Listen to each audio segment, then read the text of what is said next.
Der var engang en skrædder. Han var en glad mand. Han holdt meget af god snak med venner og et godt glas varm vin.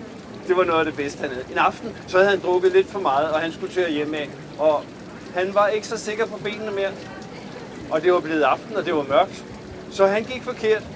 Han skulle hjem, men han havnede ude i skoven. Og så pludselig så stod han der på lidt usikre ben. Tjørnekrat bag sig. Træer til begge sider. Og lige foran sig et bjerg. Nu kunne han jo ikke komme særlig meget videre. Men så opdagede han, at der var et hul i bjerget. Her kunne han gå ind. Og han gik ind. Og han famlede sig frem, for der var mørkt. Men så pludselig så var der noget, der rendte om benene på ham. Og han snublede. Og så ramte hans hånd imod en dør. En stor, tung dør, som han skubbede op. Og der var en sal. Fuldstændig lys og klar. Selvom der ikke var nogen lamper.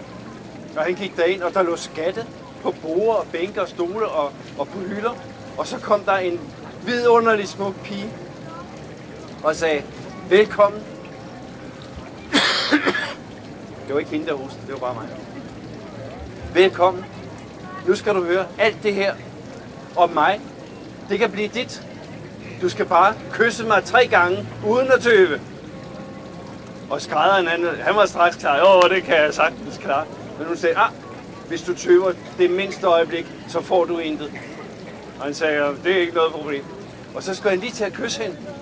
Og så blev hun forvandlet til en krokodille. Og han nåede slet ikke at reagere. Han nåede at røre ved krokodillen. Og så var det jo et kys. Og så blev hun til den smukkeste prinsesse igen. Og en gang til, siger hun så. Så skulle han lige til at kysse den smukke prinsesse igen. Så blev hun til en tusse. Men han kyssede den. Så en sidste gang, sagde hun. Og så var hun blevet smuk igen. Og så